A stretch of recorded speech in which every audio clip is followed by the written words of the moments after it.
Welcome to Karma Ledger. Today's story is told with names and details changed for privacy. Don't touch me. She didn't hiss it. She placed the words between us like something premeditated. My hand stopped an inch above her shoulder, and, in that still air, I realized I hadn't touched my wife in 46 days. Not a graze in the hallway, not a knee against mine on the couch, not even one of those half-awake hugs you barely remember in the morning. Nothing. She wore the navy hoodie I bought last winter. Her hair was damp. There was a trace of cologne in the kitchen that wasn't mine. She opened the fridge as if nothing had happened. "We're out of oat milk," she said. "Can you grab some tomorrow?" Her phone lit on the counter. A preview. "Still thinking about this morning? You're unreal." No name, just a heart. I walked out, past the mailbox I painted for her birthday, past the car she swore I always parked too close to the hedge. The night was quiet enough to hear my own breath lie to me. I slept in the guest room. She didn't ask why. By morning, she'd posted a photo of coffee with the caption, "New chapter." I hadn't left yet. She had. That was the day I stopped waiting for her to come back and started preparing the ending I could live with. At 2:11 a.m., I scrolled our history on the family tablet our niece uses for homework. The old messages read like a warm house, light left on for me. Then, somewhere along the way, the house emptied short answers, schedule notes, no I love yous unless I said it first. I lay there, hearing the refrigerator click and the water heater knock, and wondered when my life turned into a waiting room. The next morning she hummed while making toast. Her phone buzzed 5 times before she even sat down. By the 3rd ring she was laughing quietly, like something expensive. Not the way we used to laugh at terrible rom-coms or our one attempt at salsa class. A different register. It stopped being about jealousy. It became about proof. I didn't confront her. I documented. I turned on iCloud mirroring on the tablet and stopped logging out of the doorbell app. I checked our toll pass history, and the location app we'd both forgotten existed. I wasn't building a court case. I was testing my sanity. Friday, she announced a watercolor workshop downtown. I offered to drive. She flashed a too sweet smile. "No need, babe. You'd be bored." Babe. A word that hadn't visited me in months. 30 minutes after she left, I followed at a distance and watched her slip into a boutique hotel called the Juniper Gate. No brushes, no art tote, just a small red bag from the lingerie shop she used to call tacky. A man in a charcoal blazer opened the side door before she knocked. He didn't look like a new acquaintance. He looked like someone who already knew where we kept our extra towels. I didn't storm the lobby. I took a single photo of them at the door, then backed away and saved the image in 3 places. That night, when she returned with damp hair and a practiced calm, I asked, "How was the class?" "Expressive," she said. "We painted roses." "Funny," I said. "You forgot your brush." For half a second, her face flickered. Then the smirk. "You're reading into things again?" I stopped reading and started editing. Quietly. I canceled the automatic grocery order. By day 3, she asked if I'd forgotten. I shrugged. She ate dry cereal without comment. I answered her texts hours late with polite vagueness. I stopped asking how her day was and let the silence mirror back whatever she gave. Without an audience, her performance stuttered. Lipstick at the dinner table. A documentary night where she scrolled the whole time but pretended to watch. A suggestion we reconnect with a weekend drive. She could feel the vacuum where I used to stand and catch everything.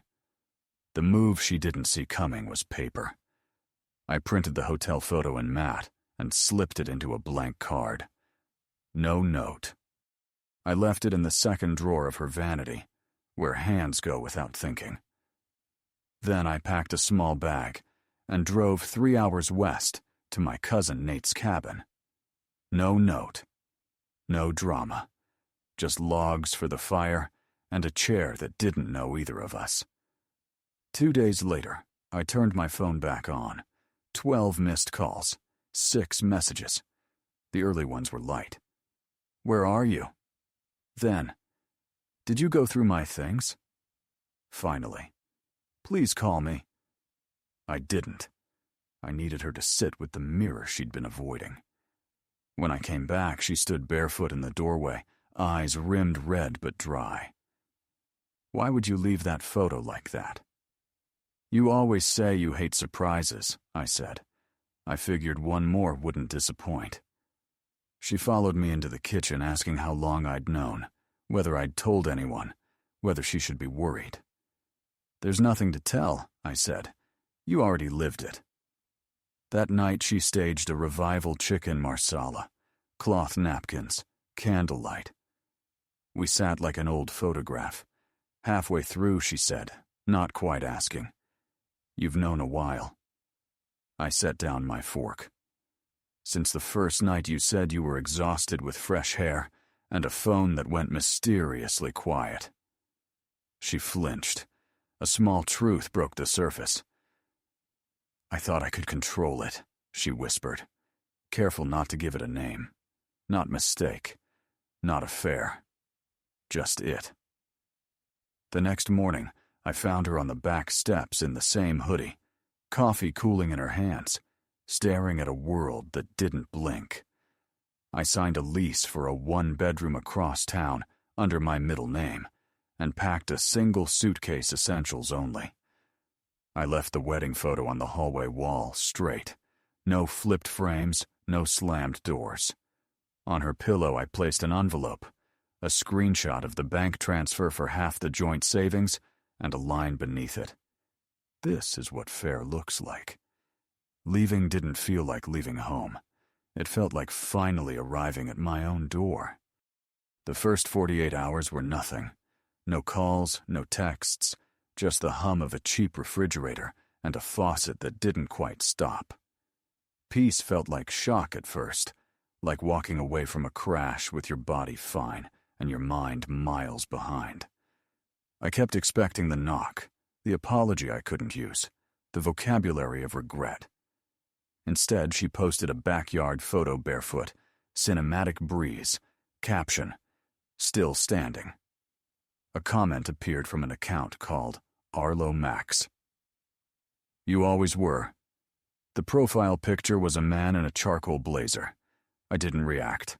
I moved my half of the money again, opened a new account, and sent a transfer to the one person who'd never clap for a lie, my sister. I gave my sister access to a hard drive with backup screenshots, location logs, the stuff people call paranoia, until it isn't. She didn't shout. She wrote. Anonymously, she posted a long thread on a relationship forum. When your sister-in-law plays the victim while playing you. No names. She didn't need them. A boutique bag, a hotel side door, a watercolor class that never met, a husband who stopped apologizing for breathing. Strangers did what strangers do. Compared backgrounds, matched wallpaper, found the exact hallway at the Juniper Gate. By noon the next day, my wife's accounts were gone. She texted, "You said you wouldn't go nuclear." I replied, "I didn't. I just stopped absorbing the blast." She knocked on my apartment door once. I didn't open. Not to be cruel. Not to score anything. I wanted her to feel for a moment what it's like to stand outside a life you assumed would always unlock for you. The camera above the door, installed the day I moved in, showed her waiting almost 15 minutes. No tears, no banging, just stillness, like someone who finally believes what a mirror says. Screenshots of my sister's thread found their way to quiet places. Co-workers' group chats, a cousin's phone, the Pilates studio bulletin board, if you can believe that. Someone wrote, "I'm sorry. I should have said something."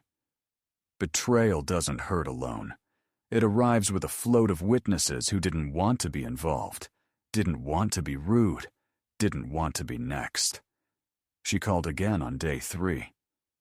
"You think this makes you look strong?"